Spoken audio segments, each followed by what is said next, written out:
And welcome to Around the Ozark Spotlight. Each week, we uncover the stories behind the people who live and work here in Southwest Missouri. Those individuals with entrepreneurial spirit who work to better the lives of others, or even put pen to paper to write books about the stories and history of the Ozarks and its people. I'm your host, Scott Meier, and today we're going to explore the world of a tough subject, child abuse and neglect. And with me is the executive director of Isabel's House, Fatima Grover. Did I get that right, Fatima? You did. Very good. Thank you, Okay. Scott. Excellent. Well, I moved here about a decade ago from Detroit, and we have a very large Arab population in the Detroit metro, and I'm used to seeing names like Fatima. So it's always interesting when the local high school teams play the kids from that area because the kids' names are about as long as your arm sometimes. So it's a lot of fun. Fatima, so we're here talking about Isabel's house, and let's treat this conversation today as though no one knows what Isabel's house is. So before we get into all about your background, tell us a little bit about Isabel's house, if you can, the history of why it even exists. Yeah, absolutely. Isabel's house was founded in 2007. We opened our doors in 2007. We were founded in 2004 as a signature project of the Junior League because of the red flag issue in our area of child abuse and neglect and how it's a prevalent issue. And we opened our doors almost 18 years ago, and we've been serving the community ever since. And we are a preventative measure of child abuse. So that's why we're unique, is that we don't necessarily want to get the kiddos after they've already gone through some traumatic things. It can be a support system to the family, something as simple as, you know what, the lights got turned off, the electricity is out, it's cold, and they need somewhere for the kiddos to go. Well, we help provide resources to the family. Maybe we have a birth contract. Mom doesn't have a support system in place and just needs somewhere for her children to go while she goes through that, or something as dire as domestic violence and abuse. Really, we service an array of reasons. Now, when we talk about words like abuse, there's so many ways you can look at abuse. Is abuse always physical, or is it sometimes mental as well? Absolutely. Mental, emotional, financial. There are many different forms of abuse, and all terrible.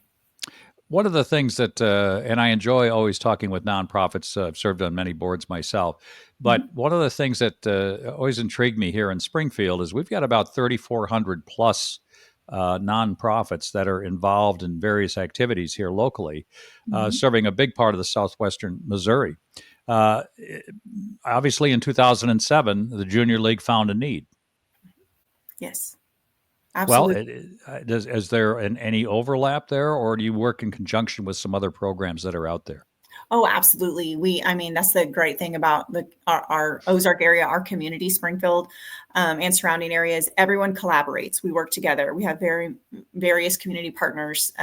It's very, I can't think of one organization that we would not or have not already partnered with. We have Harmony House, the Kitchen, the CIC. There's so many, CFO, CPO. Everyone always has their hands in something. Okay, well, that's certainly true. The What beauty intrigues of me most is how many get along as well as they do, because sometimes people fight for the funding, and more often than not, and I'm sure you've got how large is your board? How many members in your board? we have 13. Okay, so you've got 13 members on your board who have a big charge, probably of helping raise funds as much as they can, and Yes. and many times there's overlaps there as well. Well, and that's something we're actually in the process now as we're transitioning over and we're into rolling into a new year. There's an application process, of course, and we'll see, is there any conflicting reasons why you can't, because sometimes even I have a problem getting, or there is a hard time for me to get on a board because, funds are a big part of my job. So I can't go and fundraise for another board. But yes, you're absolutely right. We do live in a community where we have the same pool of funds that we are essentially fighting for. But again, we live in also one of the most generous areas. We somehow make it happen every single year. It's pretty amazing, really, and a lot of people aren't that familiar with Springfield, Missouri. Once you get away from our borders, but how giving this community is, and even though we seem to always raise flags on things like first and sometimes in abusive marriages and first and just any number of things that people take a step back and go, what? At the same time. it's a very giving community, no question. My guest right now on Around the Ozark Spotlight is Fatima Grover. Fatima is the executive director for Isabel's House. Where does Isabel's house get its name? Who was Isabel? Is that somebody significant to the direction that it's moved to? Yeah, absolutely. We were named for Isabel O'Reilly. Whenever the Junior League founded us, we were gifted a lasting endowment as well, and that was through the O'Reilly Wooten Foundation. And Mhm. Isabel O'Reilly was the motherhead of our founder, our large donors and founders. Sure. Okay. So there's a reason behind the season, right? That's Absolutely. Her story was beautiful. Like she was always just very welcoming to the children that lived in her neighborhood. And we have a plaque in our foyer. It's a photo of her and with a couple kiddos around her. And she just was such a welcoming woman, and everyone loved to go to her home. Let's find out a little bit about you. Are you born and raised in this area? Are you born and raised somewhere else? And what brought you, if that was the case, what brought you to Springfield? Yeah, no, my story's a little unique. I was actually abducted as a child, and I was adopted Okay. by in the Wright County area. It's where I ended up, and I was brought and adopted and raised into a wonderful family, and I eventually found my biological family again, my Jordanian family. And so just child abuse and neglect and things are near and dear to me. And it's something that I've always wanted to keep in mind through everything that I've done. And so I've been living in the area ever since. And I travel extensively, go back and forth between my home in Jordan and back here. Well, that's pretty amazing. So you actually get to double dip a little bit on the parent side and the grandparent side, it sounds like. Yes. Uh-huh. Wow, that's pretty lucky. Do you have children? I do. I have three daughters, 17, 12, and 9. So I'm always busy. 17. Yes. I'm surprised by that. You look much Everyone younger. says that. It's just, Oh, everybody. Well, there you well, go. I don't mean in such a way, but I mean, but it's very just genetics blessed, because it's funny, even when we're at dinner, someone will say, "Oh, this is your sister." And my daughter's always like, "No, it's my mom." It's my mom. Well, I think the Arab people are blessed with very attractive features. And certainly we all would love to have black hair again. I used to have that, but it's long gone. That's, Well, there's some that, whites coming in. I think the stress of life and having a 17-year-old kind of brings it out. well, a timeline for me was about age 42, and I had three daughters and a son. So that was, I went from very dark hair color to very light hair color that you see today. So you grew up in Wright County. Where'd you go to high school, college? High school, all schools, very, very small community in Norwood, Hmm. Missouri, very rural. And then my trajectory changed a little bit for college. I went to Missouri State University and went to West Plains branch, and then ended up going to Springfield and finishing it out a little bit. And then after a while, went back there for my graduate degrees as well. So your adoptive parents still live outside of the Springfield area? Yeah, and excuse me, yes, they live. It's still in the Wright County area. Mhm. Okay. Well, they must be very proud of you now that you're a big city girl. Oh, well, I don't know about big city. That's the interesting about Springfield. It seems big city to the rural areas for sure. Well, we have regular garbage service and things like buses and stuff. It's always fun when somebody's from a smaller town and Yes. they get excited about 8-story buildings. But that's a whole nother story. So you've been part of Isabel's house now. How long, and where did you come from before that? Yeah, 3 years. Before that, I was at Missouri State University. I was in the Multicultural Services Department, and I Hmm. handled the Diversity and Transition department, and really focused on Bears Lead, which is a wonderful program that focuses on historically underrepresented and minority students, and making sure they have the resources and kind of tools they need to succeed. Hmm. And before that, I was just an instructor um, of record, a couple things, and then I'm still a professor there as well. Oh, Just you are. because I just can't completely stop educating. There's something fun about it for me. So your degree is in what? My master's is in communication with a specific focus on intercultural communication, and my bachelor's is in socio-political communication. Okay. Well, if you take a step back and you look at what I might have done differently, is there anything you would have done differently getting you prepared for the job you have now, or do you feel like that was a good background? Oh goodness, I always say it's like there's no clear trajectory of the way things went. I never would have thought I went in development. Before I was executive director, I was the director of development and community engagement for Isabel's house. So it's like I've been here for 3 years and I've worked my way up. Okay. I never would have thought development, but communication. I always say I teach public speaking, and teaching public speaking, relationship building, that takes you everywhere. So I never would have thought development, but it was definitely transferable skills. I know how to communicate. I know how to speak well. I know how to build relationships. Everything else falls in place. Now, a big part of your job is also management of a budget, I'm assuming, and a budget probably north of $1 million, south of $1 million. Yeah, a little north of $1 million. Mm-hmm. Okay, so that's that takes some business skills as well. It does, and that's something. It's I always say I try to go into a room and communication skills, but speak less more than you listen. And so that's where I'm like, I get to be in a room and just kind of take in this knowledge of all these amazing people. And again, one of the great things about this area is people want to help you. So you might not know, but if you have a question, I have never had one person that I've reached out to saying, hey, could you help me with this? Maybe guide me, be a mentor. Not one person has ever said no. So I've been very blessed with that. Who was, can you talk about a primary mentor that you might have had over at MSU?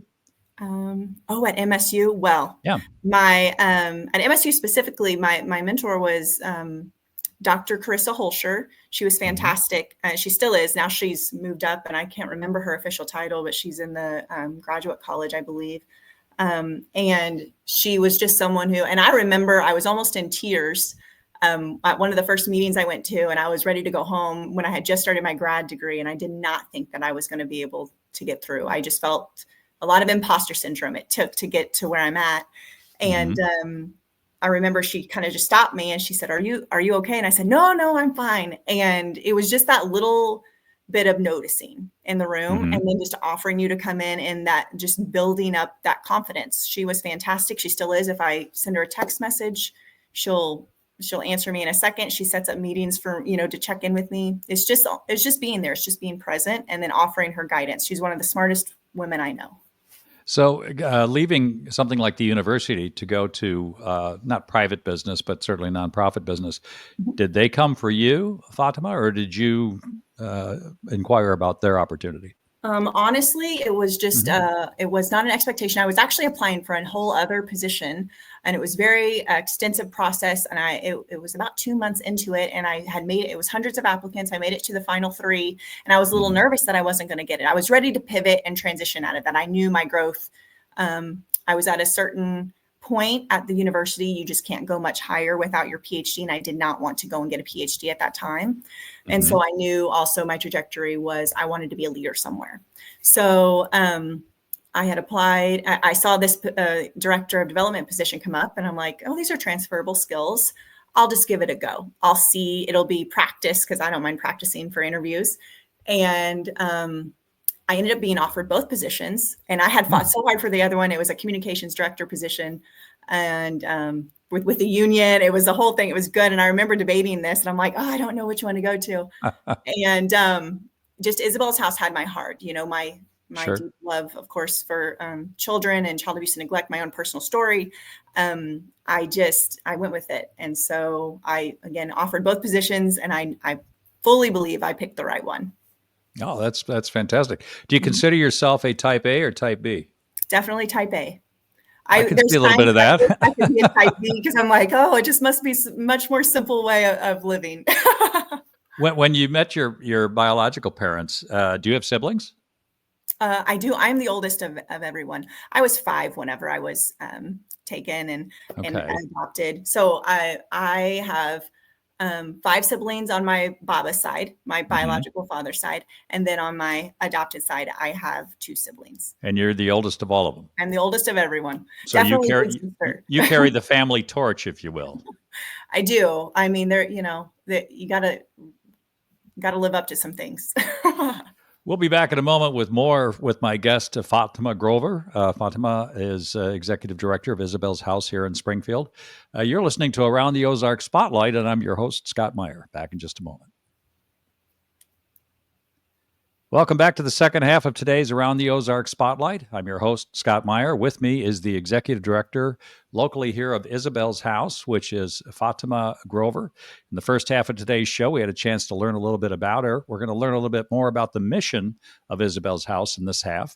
Fatima, if I recall, I think I'd gotten an email about 2 weeks ago that drew attention to the month of April as being something special involving what Isabel's House is all about. Can you tell us about that? Yes, this is Go Blue Month, where it's Child Abuse and Neglect Prevention Month. And that's a big scope. That's a big scope. What kinds of things do you expect to accomplish this month? Well, it's raising awareness. So you might see everything blue around. You might see pinwheels. A blue pinwheel is symbolic of child abuse in the area, and it's just really reminding people that this is a prevalent issue, and it's nationwide, of course. The Go Blue Month. So it's just raising that awareness and reminding people that this is a very real thing that's happening in our area. In our own back door, there's over 1,000 children, and according to the community folks report, of active cases of child abuse in just the Ozarks alone. Now, does child abuse recognize borders, wealth, one or two parent households? I mean, can you pinpoint it into a certain segment, or does it accomplish what it pretends to be across everybody? Is this something you just find everywhere? Unfortunately, it's everywhere, right?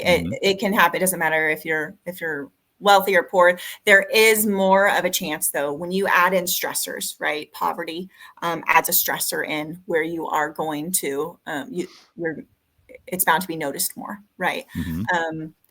If a single mother is stressed, a single father is stressed, a poverty-stricken family is stressed, they're more likely to lash out, right, and not know how to handle the situations as well. And unfortunately, that can come to fruition on how they treat their children. Who reaches out to Isabel's House? Is it the children themselves? Is it people that say, see something, do something? Or do you actually have parents that involve themselves saying, hey, I don't trust what we're going through right now, and we really need your help? How does that work? Yeah, absolutely. Our intakes are voluntary intakes. Most of the time, we do have a relationship with the Children's Division for emergency placement, but majority, like 99% of our intakes are parents willingly bringing their children to us because they need that little leg up one way or the other. Is it actually a facility? Is Isabel's House a house? Is that? Yes. Okay. Yeah, it's a residential facility. We house children from 0 to 12. So we focus on the children. And that's where we take care of them. We are open 365, 24/7. We never close our doors. And so if someone is feeling they need help 2 a.m., they can come bring their children. We'll do an intake, and we make sure the children are taken care of. And then we have our case management team, which is our like social worker, family advocate, that work with the families to provide resources to get them on a track of help and what they need, whatever resources that might be. And our hope is reunification. We have a 98% reunification rate. We are hoping to keep children out of state care. That again, we are that preventative measure of child abuse and neglect. It doesn't always happen. Unfortunately, there are some cases. Oh, I can't imagine. I mean, there's some people that just can't get off the ledge, if you will, for whatever reasons, and more often than not, probably very deep seated. I'm guessing that it's not surface stuff. Right. So you do have kids reach out as well? No, generally no children reach out. Again, it has to be a parent who does, but I mean, they know about us. Like kids can know about us and maybe even mention us to mom or dad. I mean, there's always a chance. We do have kind of referrals, how it comes through and how they came to hear about us. But generally it is the families in whatever capacity, maybe a case manager or something like that, who reaches out. My guest today, Fatima Grover. Fatima is the executive director of Isabel's House here in Springfield, located in the city of Springfield, correct? Yes. Do you help families outside of the city limits? Yes, we do. It's just it's Springfield, the Ozarks surrounding areas. But I mean, we've even helped families that are coming in from out of state. We had a family this last summer, just as an example, at top of my mind. Mother was fleeing domestic violence from Kansas, and she heard about us by happenstance. And she brought her kiddos over, and she ended up getting a job. She came and visited every single day. Oh, it was one of our favorite success stories. And but yeah, we're not going to turn a family away or our children away. If they I'm come, I'm we'll open our doors. I'm guessing rural areas probably have a real problem with that, only because problem with the fact that it's a rural area. Where do they turn? Hmm. There's definitely a lot of that, and sometimes it's how they get to us. Again, we offer transportation. We have cab vouchers. We make sure, like, if we need it within reason, Hmm. going picking up a kiddo, we will do that as well. So we really are a very unique, holistic service, is what we give. Sure. One of the things I lean on with guests, and you're no different, I'll lean on you as well, is when we try to create a better understanding of the story. Because I always think, certainly with all the nonprofits I've worked with, if you don't if you don't explain the story, there's just a lot of people out there that are looking for donations. I mean, it's and it puts a lot of pressure on folks to go, should I give it here? Should I give it there? Can you share with us a story or two, since you've been the director there as long as you have now, of where you've seen good results, but things without using names, but situations where maybe you were shocked a little bit at what was happening, what was occurring inside of a family, and the kinds of things that Isabel's house was able to accomplish? Yes, there's so many stories. One in particular, a recent one was we had a 13-month-old little girl that was brought in, and she had container syndrome. If you don't know what that is, it's basically she spent her whole infant life strapped into a car seat. And so she didn't develop her muscles or even her ability to eat like most 13-month-olds should have. And Wait, so that was directed by a doctor, or that's something the oh, family no, did? no, no. This was abuse. Like that container syndrome is abuse. Yeah. So it's Oh like it's my easy God. just to leave Okay. the baby in a car seat and not take care of it. Oh, geez. And Okay. this was a take from the children's division. The children had been taken from the home, and Sure. but the success of Isabel's house, because this is where such kind of that holistic care, we focused on occupational therapy, making sure we were introducing foods, sitting up. By the time I walked in one day and everyone was in the library looking, I saw that they were looking at her and she was on the floor and she was making her first steps towards crawling. And so that is huge. Like that was just within her stay with us. She had gotten to a Sure. point she was strengthening her muscles and her core. So she was able to sit up. She was starting to eat solid foods. She was making moves to crawl. Well, most 13 months old were already at least taking their first steps. So, Sure. we had a lot that we were going towards.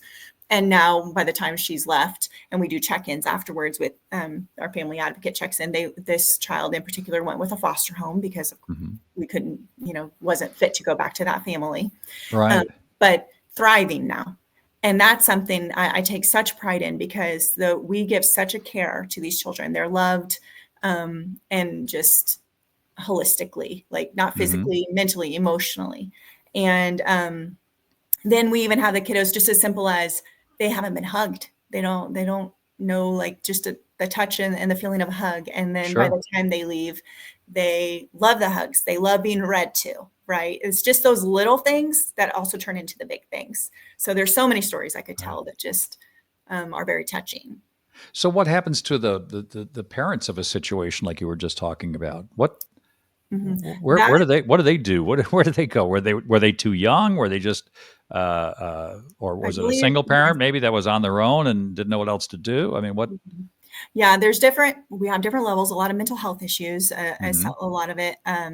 Unfortunately, it could be young parents, but we also don't want to stereotype that because I've had a young parents come in and you can tell they were doing the best that they could. Like this was a Hmm. very young mom. Her baby was very well fed, very healthy, had all the signs that you could tell was feeding him the wrong food because she had heard somewhere down the line. But again, she was very young. She didn't know, but she just needed Sure. a little extra help. It's education. That's something too. We focus on educating the parents. And that's a big key in it because we want to stop the cycle. So if we can Hmm. educate, if we can provide resources plus educate, plus give them the tools that they need to implement themselves where they don't need to use us again, that would be great. But of course, we're still there as a safety net if you need us. We don't want to be like a crutch, but we Hmm. also want to be the support. And that's the key point too. We're not just giving handouts where we're not trying to also educate and help them stand on their own. We give help on a whole spectrum where we're also making sure that, applying for jobs. There is an increase in the head of households leaving by the time they leave. there's an increase by 18% that the head of household has a job by the time they leave. Mm-hmm. So that their kiddos leave and are back in the house with them. So that's something too to be said, because the demographic of some families, they don't have a high school education, right? They might Right. be working towards their GED. We'll help them do what they need to do to get there. So again, it's just this holistic care that we provide for families as a whole. What would your girls tell me about mom when she comes home from situations like that? How do you leave that at the doorstep? How do you leave that at the office and close the door? That's actually very hard. Sometimes I wish that I could say I do a better job than I do at times, because I'll come in and I'm just very transparent with them, and I'll say Mm-hmm. it was a hard day, and they're the sweetest and the kindest, and they'll be like, oh, well, what happened? And then I might share a little bit with them, and then they're giving hearts, and the way that they are like, oh, well, they're going to get the help they need now. They're very, very sweet girls, and I think having that, seeing the volunteering that we do and the giving in the community, I think that's just something that's feeding into their hearts too. And I hope that they continue to grow and have that same mindset. Do they ever get a chance to help out? At Isabel's house, not as Mm-hmm. much because of ages we have with Sure. our licensing, but absolutely, I like to drag them along whenever I do any kind of volunteering at my Rotary or anything like that. And so Right. they do like to help. And my oldest daughter, she's a part of actually our junior board. We have a youth philanthropy initiative at Isabel's house, which focuses on high school students. Okay. And so high schoolers, they come in, they get to have fundraising experience, they get to be hands-on and do some volunteer work for us outside of the organization. So lots of opportunities for volunteering for them. In the last couple of minutes we have, discuss, if you will, what hurdles you have and how we could help. Oh, goodness. Well, there's always the hurdles, of course, of financials, and especially in Mm-hmm. this time. But mainly, it's getting the word out and letting people know, outreach. Families know that we're there for them, because Mm-hmm. we need them to know. And sometimes that's the biggest hurdle, is people don't know that we're there, and that's for just resources to provide for them, and also just for people to provide to us. Sure. How best do you do that? What have you found has been most successful for you to get the word out? Definitely community engagement. I'm out and about, and I always like to connect, and it's relationships and telling our stories. Storytelling is the biggest part of it, and it's just being able to be there and having the platform to tell those stories. If you could project 3 years from now, what does that Mhm. look like? Oh, I would love for us to get to a place where we could potentially expand our facility. That would be great, because we're 18 years in, and we've really grown our services. I wish there wasn't, but there's always a need for us, and I wish we had more room. Is that does that play on your head a little bit? That sometimes, when you're working with a group, an organization, you want to have it finite. You want to have the ability to say, "Damn it, look at that! We've accomplished what we wanted to do. We've set out to do, and now we can move on to something else." But here you are with something where, quite frankly, that's probably never going to be the case. Yeah, I like to think of that parable of the starfish, if you've heard of that, where there's a little boy Mm. walking on the beach, and he's throwing in all the starfish that washed up on the shore. And there's an older gentleman that comes up, and he's like, "You're not going to save them all, and it doesn't matter. You need to stop." And he goes, "Well, it mattered to that one, the one that the little boy threw in." So that's what I keep in mind. Every life matters. Even if it's just one child, it mattered to that child. And if you save one, you save all of humanity. So that's what I like to keep in mind. I got to ask you a question about: do Jordanians eat kibbe? Kibbeh. Yes, Kibbeh Naye is my favorite. Well, it's one of my favorites too. My wife and I make it with friends of ours that are Lebanese, and there's lots of different flavors of kibbe. Are you a good kibbe maker? um, I am a good kibbeh eater. My baba is a very good maker. Well, it's just that region has some wonderful food, and kibbe's Absolutely. certainly a favorite. It's a favorite. In the last 30 seconds, if we can, Fatima, let's talk about how we raise money. What's the best thing someone listening to today's program can do to assist you? We have a monthly campaign called Hope 365. It can be as simple as $5 every month. You just have donated. It comes out of your bank account, $10, $100. We have our annual large fundraiser, our Isabel's Gala. That's our largest charitable event of the year. We have our after summer party coming up in September, which is our second largest. It's just a party. It's a good time, and you get to give some donations while you're at it. So the main thing is monthly giving, and third-party fundraisers. Somebody has a fundraiser that you're doing, even on Facebook, your little Facebook fundraiser, make Isabel's house the beneficiary. So it really, there's so many ways that you can How help can her. they best find you online? isabelshouse.org. And how about a phone? You can call, honestly, the best one is 417-349-1663. And that will make sure that you get to any kind of in-kind donation or funding donation that you would like. And last but not least, is that the number to call if you've got an issue and want some help, or is there another number? No, the number to call if you want some help is, let me actually just make sure that we have that. No, that's cool. Yeah, that one. And that's the great thing. You can call that number at any time, the 417-865-2273. It's 24-hour line, and someone will be there for you. Thank you. I want to thank my guest today on Around the Ozarks Spotlight, Fatima Grover, the executive director of Isabel's House. Also, my producers, Taylor Dempster and Jay Stevens, as well as all of you for joining us today. If you happen to miss all or part of today's program, you can always find ATO Spotlight on the AroundTheOzarks.com website, Facebook, Instagram, or our Around the Ozarks app for ATO, which can be found in the Apple App Store or Android apps. I'm Scott Meier. Remember, every day is a gift. Don't waste it. Enjoy. Thanks.